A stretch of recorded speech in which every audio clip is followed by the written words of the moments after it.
Mushrooms! Whether or not you are already enthusiastic about these lowly plants, read on. The beauty of mushrooms, their diversity and their intricate lives are sure to intrigue. The mushroom world is full of surprises. There are green ones, purple ones, one shaped like birds' nests, completed with eggs. Some blush when bruised. Some glow in the dark. Some shoot up before your very eyes. Mushrooms form part of the enormous group of organisms called fungi. Cool. Organisms See mushroom glow in the dark. Defined by their habits of growth and their inability to make their own food. Like mosses and ferns, fungi reproduce by tiny spores rather than flowers and seeds. In many species, such as the amanitas, spores develop only on the underside of the cap. In others, they are produced all over the surface, coral fungi, or on the inside, puffballs. Once released, the spores become dispersed from the parent plant. The word plant is broadly used here, for many scientists put fungi into a separate kingdom. Air currents blow them away, raindrops wash them away, flying insects transport them to distant places. When the spores land in a favorable location, say moist soil, an underground network of threads called a mycelium develops. The mycelium is often white, and frequently you can find it by poking about in the soil, wood, or other material in which a mushroom or other fungus is growing. The mycelium produces swellings that enlarge and eventually push above the surface, forming the fleshy structure. The mushroom that produces spores. A few species, such as the highly prized truffles, never grow above the surface. They are strictly subterranean. Although the mushroom itself, the part above ground, is generally short-lived, the mycelium may live for decades, even centuries. Its longevity depends on the food supply, for unlike green plants, fungi lack chlorophyll and are unable to make their own food. Where they get their food varies from species to species. Some, such as the oyster mushroom, use decaying wood or other dead plant material. Others nourish themselves I have that look on my face, then I go to on living plants, sometimes even other mushrooms, or animals causing disease or death. One such species pictured in this book is the orange-colored cordyceps, which grows on insects. Still other species, a great many, scientists have discovered, obtain their food from living trees in a way that benefits them both. The mycelium of the mushroom intertwines and fuses with the rootlets of the tree. The mushroom gets the food it needs and the tree essential nutrients. Sometimes the relationship between mushroom and tree is extraordinarily specific. A particular kind of mushroom will grow under or near only one kind of tree. So if you're up on tree identification, you'll have a head start on identifying mushrooms. Mushroom hunting is an activity for all seasons, and there are even a few species, such as the winter mushroom, that sprout only when the weather is cold. But fall, especially after rain, is a prime time for finding mushrooms. Wet springs are second best. Like the famed swallows at Capistrano, mushrooms of a given species will often return to the same place at about the same time of year, though in reality, of course, they are there all along their threads waiting below the surface. How to use this section. Different kinds of mushrooms are grouped together according to the location and nature of the structures that bear their spores. The most prominent group, the gilled mushrooms, and the closely related chanterelles, are shown on page 536 through 548. The tube mushrooms, whose spongy undersides are perforated with small spore-producing openings, are shown at the top of pages 550 and 551. The poor bracket fungi, which are hard or firm and often grow like shelves on a stump or tree, have pores that open on the underside and produce the spores. This group begins at the bottom of page 550. The teeth fungi, shown at the bottom of pages 552 and 553, produce spores on hanging teeth. The teeth may be on the underside only or all above the surface. Puffballs and their relatives, which open up to release their spores, the spores develop on the inside, are shown on page 554 and 555. Other groups shown in this book include the coral fungi, page 549, the jelly fungi, Page 556, the flask fungi. Page 557, the cup fungi. Pages 558 and 559. Tips on identifying mushrooms. Overall color. To identify a mushroom shown in this section, don't look only at the color of the painting. Read the description too.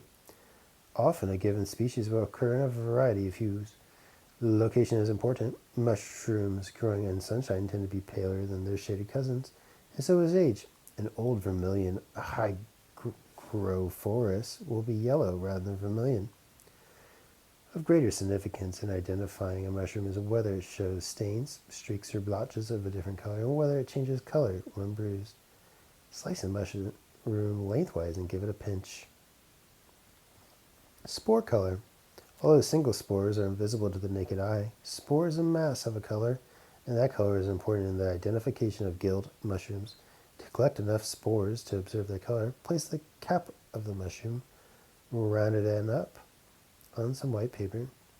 Cover it with a bowl or drinking glass. Within a few hours, a dusting of spores should appear on the paper beneath the cap. If you don't see any, rub your finger along the paper. White spores will show up against your skin. Attachment of gills. If the underside of a mushroom has thin plates or gills, cut it lengthwise. See how the gills are connected with the stem. They may be free, that is not attached to the stem, or they may be attached in one of several ways, as shown at right. A warning against eating wild mushrooms. Exploring for mushrooms, identifying them, and learning about how they live and grow give a great deal of pleasure to many people. But others are attracted to mushrooms because they are free and exotic items of food. Eating wild mushrooms is extremely risky. Fatally poisonous species, as well as ones that will make you unpleasantly ill, grow throughout North America, and no general rule allows discrimination between those that are edible and those that are inedible or worse. No wild mushroom should be eaten in any amount or in any form unless it has been identified by an expert and declared safe. Chanterelle, jack-o'-lantern. One danger in eating wild mushrooms is that poisonous species can be confused with edible ones. Although the chanterelle is often considered a safe species, it resembles the poisonous jack-o'-lantern in shape, overall color, and spore color. While differences may seem obvious, it is rare to have them both at hand for comparison. Amanitas. The first sign of an amanita is the button, the egg-shaped young mushroom that in these species has a skin called the veil surrounding all parts. In the button stage, amanitas can be mistaken for puffballs. As the parts expand, the veil bursts, leaving a telltale cup around the base of the stem, or flecks or warts on the cap. Each year, accidental poisonings and death result from eating poisonous amanitas because people confuse them with edible species or wrongly believe there is a way to rid them of their poisons. This is destroying angel. What to look for? Cap usually smooth, gills free, stem with collar near top, bulbous base and cup, all parts white. Looks like it's found on the East Coast. This is a fly agaric, an Amanita muscaria. We see this one all the time, the brown one. You can see, here's the map. It covers all of the United States and Canada too. What to look for? Cap yellow, orange, orange-red, or dark red, rarely white, with white warts unless rain-washed. Gills free, white to yellow, stem white with a white to yellow collar. A top or middle and bulbous base with white or yellow rings or scales. Death cap. It looks like it's found in Washington and Oregon. Panther amanita. Caesar's mushroom. Blusher. The panther amanita. It looks like, the habitat usually under conifers. This one, woods are under a single tree. All kinds of woods, especially under oaks or conifers, under a single tree. So since this one's under oaks or conifers, we might see a death cap too. Let's see, this is a grisette. Looks like it's found in our area. I'm just reading ones that are found in our areas. So habitat, all kinds of woods. Lepiodas, like many amanitas, lepiodas often have a collar on the stem. However, they never have a cup at the stem's base. A number of them thrive under man-made conditions. The yellow Lepiota, Lepiota lutea, grows in greenhouses and in the soil of potted plants. The blushing Lepiota, Lepiota americana, which blushes red when it is bruised, prefers the stumps of street and lawn trees, particularly maples. That's a smooth Lepiota. It is 1.5 to 4 inches. And it grows in grassy areas. So maybe we might see something like that. That's a shaggy Lepiota, a Lepiota rachodes. Looks like you can find it in our area. Find it in woodlands, grassy areas, compost heaps, wood chip mulch, woodsheds, greenhouses.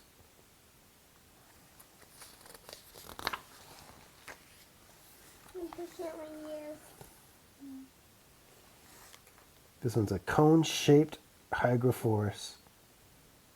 Interesting. You can find it under conifers. I'm going to get a Q-tip.